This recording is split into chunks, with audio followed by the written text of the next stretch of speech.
নমস্কার বন্ধুরা, Bhadreswar study centre চ্যানেলে তোমাদের স্বাগতম। তোমাদের জন্য একটা দারুণ সুখবর। যারা যারা রেলওয়ে অ্যাসপিরেন্ট আছো প্রত্যেক প্রার্থীদের জন্যই কিন্তু এটা দারুণ একটি সুখবর।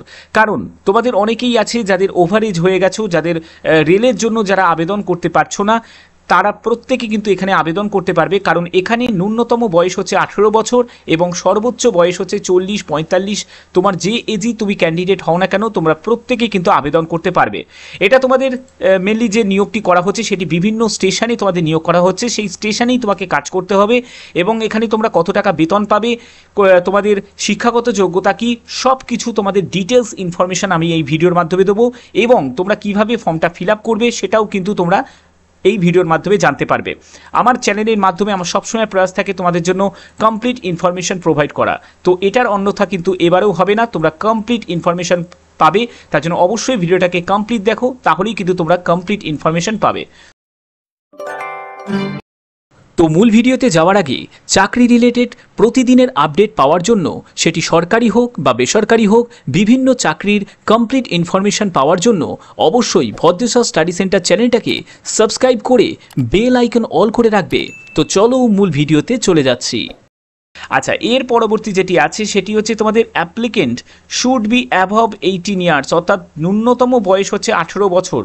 যারা 18 বছরের কম বয়সের যারা প্রার্থী তারা কিন্তু আবেদন করতে পারবে না।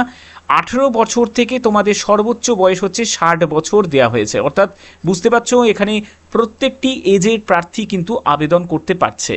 এখানে তার জন্য proof of age must be submit along with the application, অর্থাৎ অ্যাপ্লিকেশন ফর্মের সাথে তোমাদের কিন্তু এই এজ প্রুফ তোমাদের দিতে হবে। তার জন্য ডেট অফ বার্থের সার্টিফিকেট তুমি দিতে পারো, অথবা তুমি 10th অ্যাডমিট কার্ড দিতে পারো। যেগুলো যেগুলো বলে দিচ্ছি ভালো করে বুঝে নাও। তারপরে তোমাদের যদি চাও তুমি সার্টিফিকেটও তুমি দিতে পারো, মানে 10th সার্টিফিকেটও দিতে পারো। এখানে যোগ্যতা যেটি বলা হয়েছে মিনিমাম এডুকেশন কোয়ালিফিকেশান। অনেকে তোমাদের একটা প্রশ্ন থাকে যে স্যার আমার উচ্চ মাধ্যমিক আছে, আমার গ্র্যাজুয়েশন আছে। দেখো এখানে মিনিমাম মানে হচ্ছে ন্যূনতম এই মাধ্যমিক যোগ্যতা তোমার থাকতেই হবে। যদি হায়ার কোয়ালিফিকেশান থাকে কোনো অসুবিধা তাতে নেই। বলা হচ্ছে with working knowledge simple English, অর্থাৎ সাধারণ ইংলিশে জ্ঞান থাকতে হবে, যেখানে তোমাদের read name of the station, value of ticket, অর্থাৎ টিকিটের মূল্য পড়তে পারা এবং স্টেশনের নাম পড়তে পারার মতো ইংলিশের দক্ষতা থাকলেই কিন্তু হবে।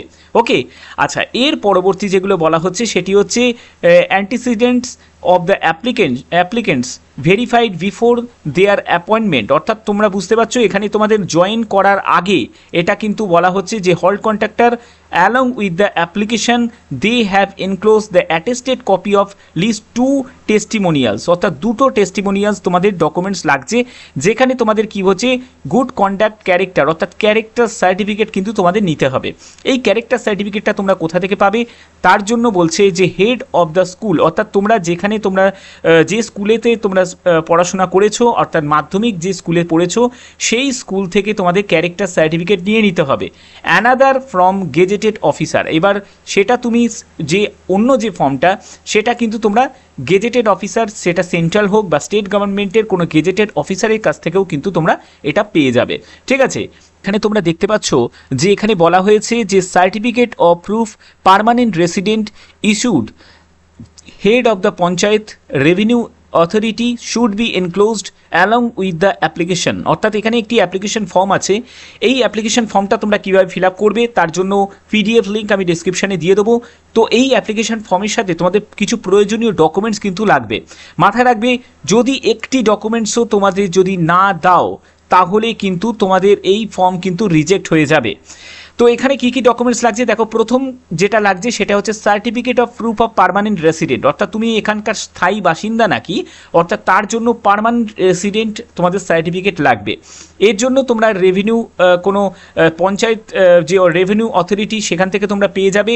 তারপরে মিউনিসিপ্যালিটি এরিয়া থেকে যারা বিলং করছো তারা মিউনিসিপ্যালিটি থেকে তোমরা পেয়ে যাবে, কোনো কাউন্সিলরের কাছ থেকে পেয়ে যাবে। ঠিক আছে, তো এবার দেখে নাও যে তোমাদের অ্যাপ্লিকেশন ফর্মটা তোমরা ফিল আপ কীভাবে করবে। এই যে নিয়োগটি তোমাদের এনএফআর এর তরফ থেকে তোমাদের করা হচ্ছে, তো এখানে তোমাদের আবেদন করতে গেলে এই যে অ্যাপ্লিকেশন ফর্মটা এর লিঙ্ক আমি ডেসক্রিপশানে দিয়ে দেবো। তো দেখো এখানে তোমাদের কি বলা হচ্ছে, প্রথমে কি করবে যে অ্যাপ্লিকেশন ফরম্যাট ফর অ্যাপয়েন্টমেন্ট হল কন্ট্রাক্টর অ্যাট হল স্টেশন, অর্থাৎ তোমার হল স্টেশন তুমি এখানে নামটা তুমি লিখবে। এরপরে পাসপোর্ট সাইজের একটা ছবি তোমাকে এখানে লাগিয়ে দিতে হবে। এখানে দেখো name of the applicants, name of the applicants তোমার নামটাকে এখানে ক্যাপিটালে লিখবে। ফাদার বা হাজব্যান্ডের নেম তুমি লিখবে। এখানে সেক্স মেল ফিমেল, অর্থাৎ বোথ ক্যান্ডিডেটই কিন্তু আবেদন করতে পারছো। এখানে যারা যারা মেল ক্যান্ডিডেট তারাও আবেদন করতে পারবে, অথবা যারা যারা ফিমেল ক্যান্ডিডেট তারাও কিন্তু আবেদন করতে পারবে। এখানে তোমাদের date of birth, date of birth তোমাদের প্রুফ দিতে হবে, তার জন্য ডেট অফ বার্থের সার্টিফিকেট অথবা তোমরা 10th অ্যাডমিট কার্ড, ঠিক আছে, অথবা তোমাদের সার্টিফিকেট তোমরা 10th সার্টিফিকেটও দিয়ে দিতে পারো। এখানে তোমাদের পরবর্তী যেটা হয়েছে সেটা হচ্ছে কোয়ালিফিকেশান। তো কোয়ালিফিকেশানের জন্য অ্যাটেস্টেড কপি অফ সার্টিফিকেট, তার জন্য অর্থাৎ তোমাদের মাধ্যমিকের তোমাদের মার্কশিট, আমি বলবো মাধ্যমিকের শুধু সার্টিফিকেট দিও না, সঙ্গে কিন্তু তোমরা মার্কশিট আর সার্টিফিকেট এই দুটোই কিন্তু তোমরা দিয়ে দিও, ঠিক আছে। আচ্ছা, এর পরবর্তী যেটি আছে পার্মানেন্ট রেসিডেন্ট অ্যাড্রেস, অর্থাৎ তুমি সেখানকার যে পার্মানেন্ট রেসিডেন্ট তার জন্য তোমাদের একটি অ্যাড্রেস প্রুফ দিতে হবে। এর জন্য তোমরা কি দেবে, আধার কার্ড দেবে, আধার কার্ডের জেরক্স সেটা কিন্তু অ্যাটেস্টেড করে দেবে, ঠিক আছে। এরপরে হচ্ছে প্রেজেন্ট আর পার্মানেন্ট অ্যাড্রেস যদি সেম হয়ে থাকে তাহলে এখানে সিম্পলি তুমি এখানে ডু বলে লিখে দিলে, আর প্রুফ তো তুমি দিয়ে দিলে। এরপরে হচ্ছে এসসি এসটি আর উইকার সেকশন যদি হয়ে মানে ইডাব্লিউএস যদি হয়ে থাকো তার জন্য তুমি এখানে প্রয়োজনীয় সার্টিফিকেট দেবে। এবার তুমি যদি ইডাব্লিউএস বা এসসি এসটি না হয়ে থাকো, তুমি যদি জেনারেল হয়ে থাকো তাহলে এখানে সিম্পলি তুমি এখানে জেনারেল বলে লিখে দেবে, কোনো অসুবিধা নেই, ঠিক আছে। আচ্ছা, এর পরবর্তী যেটি আছে ফিনান্সিয়াল রিসোর্সেস, অর্থাৎ তোমাদের যে আয়ের সোর্স কোথা থেকে, মানে তোমার বাবা কিসে কাজ করে বা তুমি কোথা থেকে কোনো উপার্জন করো। তুমি যদি স্টুডেন্ট হয়ে থাকো তাহলে এখানে সিম্পলি এখানে স্টুডেন্ট বলে লিখে দেবে, কোনো সমস্যা এখানে নেই। আচ্ছা, এক্সপিরিয়েন্স তোমাদের আমি অলরেডি দেখিয়ে দিলাম, কোনো অভিজ্ঞতার প্রয়োজন নেই, অর্থাৎ এই জায়গাটা এনআইএল বলে লিখে দেবে, কোনো সমস্যা নেই। কন্ট্যাক্ট নাম্বার, মোবাইল নাম্বার কিন্তু খুবই ম্যান্ডেটারি, মোবাইল নাম্বার অবশ্যই তোমাদের কিন্তু মোবাইল নাম্বার এখানে দিতে হবে, কারণ মোবাইল নাম্বার না দিলে বাদবাকি যাবতীয় কমিউনিকেশান কিন্তু তোমরা করতে পারবে না, কারণ এখানে যে সিলেকশন মাধ্যম সেটা কিন্তু ইন্টারভিউ নয় বা রিটিন এক্সামও কিন্তু নয়, ঠিক আছে। এই দুটোর কোনোটাই কিন্তু তোমাদের হবে না, অর্থাৎ যে পরিমাণে তোমাদের আবেদনপত্র জমা হবে সেই আবেদনপত্র তোমাদের স্ক্রুটিনি করা হবে, এই স্ক্রুটিনির ভিত্তিতে কিন্তু তোমাদের নিয়োগ হচ্ছে, অর্থাৎ তোমাদের ডাইরেক্ট ডকুমেন্ট ভেরিফিকেশনের ভিত্তিতে কিন্তু এই নিয়োগটি করা হচ্ছে। এখানে তোমাদের পরবর্তী যেটি আছে সেটা হচ্ছে সিগনেচার করবে। এরপরে হচ্ছে নেম অফ অ্যাপ্লিকেন্ট, ঠিক আছে, তোমার নামটাকে এখানে ক্যাপিটালে লিখবে, ডেটটাকে দেবে, প্লেসটাকে দেবে, যে প্লেস থেকে তুমি বিলং করছো সেই প্লেসটাকে তুমি দেবে, ঠিক আছে, এবং যে ডেটে তুমি আবেদনপত্র পাঠাচ্ছ সেই ডেটটা তুমি এখানে দেবে, ওকে। তো এখানে তোমার অ্যাপ্লিকেশন ফর্ম কমপ্লিট, ওকে। এখানে দেখো তোমাদের 14 নম্বর প্যারাতে যেটা বলা হয়েছে, the sale of ticket hall station shall be carried out operated by hall station contractor himself herself shall not serve the any other person, অর্থাৎ ব্যাপারটা এখানে যেটা বলা হচ্ছে যে তোমাকে টিকিট সেল করতে হবে, যে হল স্টেশন আছে সেই হল স্টেশনে তোমাকে টিকিট সেল করতে হবে। এর জন্য তোমাদের যে কন্ট্রাক্টর, যে হল কন্ট্রাক্টর পদে তোমাদের নিয়োগ করা হচ্ছে বা এসটিবিএ পদে তোমাদের নিয়োগ করা হচ্ছে, অর্থাৎ স্টেশন টিকিট বুকিং এজেন্ট পদে তোমাদের নিয়োগ করা হচ্ছে। এখানে তোমাদের সম্পূর্ণ যে এই নিয়োগটি এটি কিন্তু কন্ট্রাকচুয়াল ভিত্তিতে নিয়োগ করা হচ্ছে। এখানে তোমাদের মান্থলি বেসিস স্যালারি বলো বা যাই বলো না কেন সেটা অবশ্যই কিন্তু থাকবে, কিন্তু এখানে তোমাদের যে সেলসের ওপর তোমাদের টার্নওভার থাকবে, মানে যদি তুমি সেলস করো 3 লাখ টাকার মতো তোমাদের সেল হয়, তার উপর তোমাদের 15% কিন্তু তোমাদের কমিশন থাকবে। তো এই কমিশন ভিত্তিতে কিন্তু তোমাদের এই সম্পূর্ণ ব্যাপারটা কিন্তু নিয়োগ করা হচ্ছে। এখানে দেখো 15,000 টাকা 12%, সেটা হচ্ছে অফ 35,000 টাকা, 9% অফ 50,000 টাকা, 6% 1 লাখ টাকা, ঠিক আছে। তো এইগুলো হচ্ছে তোমাদের সেই কমিশনের মাধ্যমে, এই কমিশনগুলোকে অ্যাকুমুলেট করে যেটা হচ্ছে 19,950 টাকা মতো তোমাদের মানে বেতন বলো বা কমিশন বলো সেটা কিন্তু থাকবে। এবার তোমাদের প্রশ্ন হতে পারে যে স্যার 3 লাখ টাকা কি আদৌ কি কোনো জায়গায় টিকিট সেল হতে পারে? নিশ্চয়ই হতে পারে। তোমাকে যদি কোনো বিজি স্টেশনে যদি নিয়োগ করা হয়, ঠিক আছে, বিজি স্টেশনে নিয়োগ করা হয়, তাহলে একটা কথা মাথায় রাখবে, এই টিকিট সেল করা মানে 3 লাখ টাকা টার্নওভার সেল করা কখনোই কিন্তু ইম্পসিবল কোনো ব্যাপার নয়, ঠিক আছে। এটা কিন্তু সবসময় কিন্তু সম্ভব, এর থেকে বেশি টাকাও কিন্তু উপার্জন করে, ঠিক আছে। অর্থাৎ সেটা কিন্তু সম্পূর্ণ নির্ধারণ করছে তোমাকে কোন স্টেশনে দেওয়া হচ্ছে সেইটার উপর তোমার এটা নির্ভর করছে। এখানে দেখো তোমাকে সেলস টার্নওভারের যাবতীয় তোমাকে ডিটেলসটা দেওয়া আছে, তোমরা ভিডিওটাকে পজ করে একবার দেখে নিতে পারো যে 1 টাকা থেকে 15,000 টাকার ওপর 15%, 15,000 1 টাকা আর 50,000 টাকার মধ্যে 12%, 50,000 1 টাকা থেকে 1 লাখ টাকার মধ্যে হচ্ছে 9%, 1 লাখ টাকা 1 লাখ 1 টাকা থেকে 2 লাখ টাকা হচ্ছে 6%, এবং 2 লাখ 1 টাকার তার ঊর্ধ্বে হলে হচ্ছে 3% মতো কমিশন থাকবে, ঠিক আছে। এগুলো কিন্তু তোমাদের সম্পূর্ণ এখানে ডিটেলসে বলা আছে। আচ্ছা, এখানে দেখো তোমাদের আরেকটা যে প্রয়োজনীয় তথ্য যেগুলো দেওয়া হয়েছে সেটা হচ্ছে তোমাদের 6 নম্বর পয়েন্টটা দেখো। 6 নম্বর পয়েন্টে যেটা বলা হচ্ছে যে the applicant should produce the medical certificate from recognised doctor regarding his physically fitness for active working being free from any communicable disease. অর্থাৎ তোমাদের এখানে কিন্তু একটি মেডিকেল সার্টিফিকেট কিন্তু তোমাদের উপস্থাপন করতে হবে। মেডিকেল সার্টিফিকেটটা তোমরা কোথা থেকে পাবে? কোনো এমবিবিএস ডক্টরের কাছ থেকে তোমরা পেয়ে যাবে, যে কোনো ডক্টর ক্লিনিকে চলে যাবে, সেখান থেকে তোমরা এই মেডিকেল ফিটনেসের যে সার্টিফিকেটটা তোমরা নিয়ে নিতে পারবে, ঠিক আছে। এটা কেন চাওয়া হয়েছে? কারণ তোমাদের যেহেতু এসটিবিএ পদে নিয়োগ করা হচ্ছে, তো সেই কাজটা তোমাদের সুষ্ঠুভাবে করতে গেলে অবশ্যই তোমাদের ফিজিক্যালি ফিট হতে হবে। তো যদি তুমি ফিজিক্যালি যদি উইক হও, তুমি যদি কোনো রকম তোমার শারীরিক যদি অসুস্থতা যদি থাকে, তাহলে সে কাজটা তুমি সুষ্ঠুভাবে করতে পারবে না। তাহলে সেক্ষেত্রে তোমাদের এই কাজে অন্যজনকে সুযোগ দেওয়া হবে। তোমার যদি মেডিকেলি যদি তুমি কোনো সমস্যা যদি থাকে, মানে সমস্যা বলতে গেলে কি, জ্বর কাশি সর্দির কথা হচ্ছে না, এখানে কোনো মারণ রোগের মতো কোনো রোগের কথা বলা হচ্ছে, যেটা নন কিউরেবল কোনো রোগের কথা বলা হচ্ছে, ঠিক আছে। এর জন্য তোমাকে এই সার্টিফিকেটটা দিতে বলা হচ্ছে।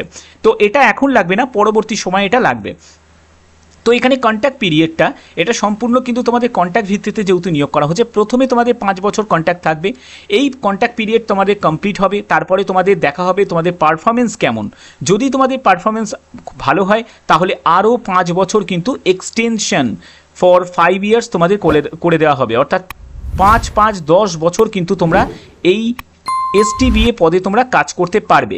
দেখো, আমার সাজেশন হচ্ছে যে একেবারে কিছু না করার থেকে এই কাজটা কিন্তু তোমরা করতে পারো যদি তোমাদের এই সুযোগ সুবিধা থাকে। কারণ কি? কারণ এই 10 বছর কিন্তু অনেকটা লং টাইম। এর মধ্যে তোমার যদি কোনো পার্মানেন্ট কোনো কাজের যদি সুযোগ চলে আসে, অবশ্যই তুমি এখান থেকে কুইট করে তুমি বেরিয়ে যেতে পারো।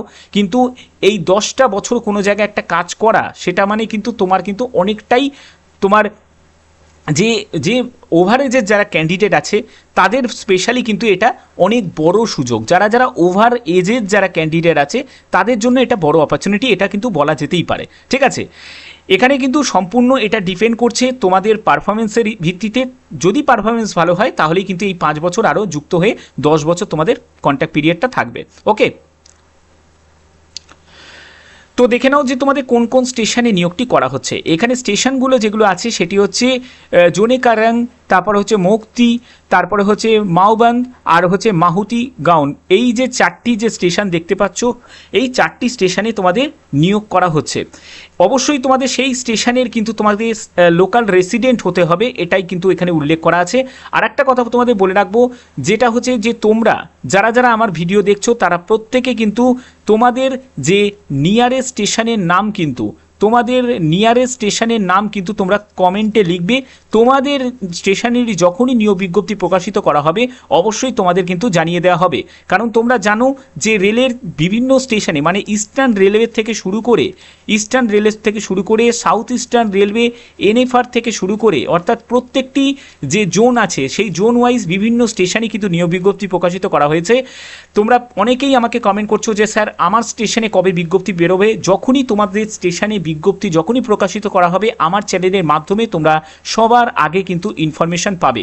কারণ হাওড়া স্টেশনের অলরেডি অনেকগুলো বিজ্ঞপ্তি আমি আমার চ্যানেলের মাধ্যমে আমি দিয়েছি, যেখানে বিভিন্ন স্টেশনে বিজ্ঞপ্তি প্রকাশিত হয়েছে। আরও অনেক স্টেশনে বাকি আছে। শিয়ালদা স্টেশনেরও কিন্তু আমি তোমাদের যে বিজ্ঞপ্তি প্রকাশিত হয়েছে সেটাও তোমাদের দিয়েছি। তাই বলছি অবশ্যই তোমাদের যে নিয়ারেস্ট যে স্টেশন আছে ঠিক আছে, সেই নিয়ারেস্ট স্টেশনের নাম কিন্তু প্রত্যেকে কমেন্টে লিখবে। যদি প্রত্যেকে কমেন্টে লেখো তাহলে আমার মাথার মধ্যে থাকবে, সঙ্গে সঙ্গে যখনই কোনো অ্যাডভার্টাইজমেন্ট বেরোবে তোমাদের স্টেশনে, তখনই আমার চ্যানেলের মাধ্যমে তোমরা সবার আগে ইনফরমেশন পেয়ে যাবে। আশা করি তোমরা এই জায়গাগুলো বুঝতে পেরেছো। তো এখানে দেখো তোমাদের যে অ্যাপ্লিকেশন ফর্মটা তোমাদের কোথায় পাঠাতে হবে, অ্যাপ্লিকেশন ফর্ম পাঠাতে হবে এখানে বলছে যে seal cover should be the drop tender box kept in the office. সেটা হচ্ছে তোমাদের এখানে দেয়া আছে, দেখো 15ই মে থেকে তোমাদের আবেদন নেওয়া শুরু হয়েছে, 17ই জুন পর্যন্ত তোমাদের অ্যাপ্লিকেশন ফর্ম তোমরা জমা করতে পারবে। কমার্শিয়াল ম্যানেজার এনএফআর তিনসুকিয়া যে এখানে আছে সেটা তোমাদের এখানে উল্লেখ করা আছে যে ঠিকানা, সেই ঠিকানায় কিন্তু তোমাদের অ্যাপ্লিকেশন ফর্মটা জমা করতে হবে। ঠিক আছে, তো এখানে দেখো টাইমিং কিন্তু দেওয়া আছে, অফিস আওয়ার 10টা থেকে 5টা পর্যন্ত তোমাদের টাইমিং আছে, all working days during office hour. অর্থাৎ বুঝতে পারছো এখানে কিন্তু খুবই চাপের একটা জায়গা থাকে, কারণ এখানে অফিস যেহেতু একটা ওয়ার্ক হয়, তো সেক্ষেত্রে তোমাদের কিন্তু এই টাইমটা কিন্তু মেনটেন করতে হবে। এর পরে গেলে কিন্তু তোমাদের কোনোরকমভাবে ফর্ম কিন্তু অ্যাকসেপ্ট করা হবে না। এখানে কিন্তু সম্পূর্ণ অ্যাপ্লিকেশন ফর্মের ওপরে কিন্তু এটা লিখবে, কোন হল স্টেশনের নামটা কিন্তু তোমাদের লিখতে হবে এনভেলপের ওপর। ঠিক আছে, তো আশা করি এই জায়গাগুলো তোমাদের ক্লিয়ার। তো দেখো এখানে তোমাদের আর একটা কথা বলা হচ্ছে যে railway administration reserve the right to reject any application without assigning any reason there. দেখো সম্পূর্ণ তোমাদের কিন্তু এই যে নিয়োগের জন্য তোমাদের বলা হচ্ছে যে প্রপার চ্যানেলে কিন্তু তোমাদের আবেদন করতে হবে। কোনো রকম ইনকমপ্লিট যদি ইনফরমেশন থাকে, যদি কোনো ইনফরমেশান থাকে তাহলে কিন্তু এই অ্যাপ্লিকেশন ফর্ম কিন্তু কোনো রকম কোনো কিছু মানবে না, রিজেক্ট করে দেওয়া হবে। অর্থাৎ এই জায়গাগুলো তোমাদের কিন্তু মাথায় রাখতে হবে।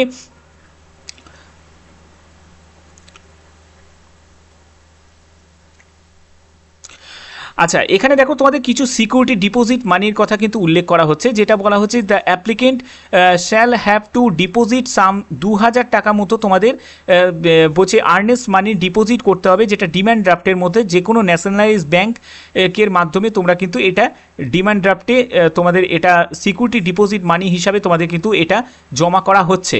এবং পরবর্তী সময় তোমাদের যদি কন্ট্যাক্ট পিরিয়ড যখন কমপ্লিট হয়ে যাবে তখন কিন্তু আফটার কমপ্লিট তোমাদের যে এই আর্নেস্ট মানি এটা কিন্তু তোমাদের রিফান্ড করে দেওয়া হবে।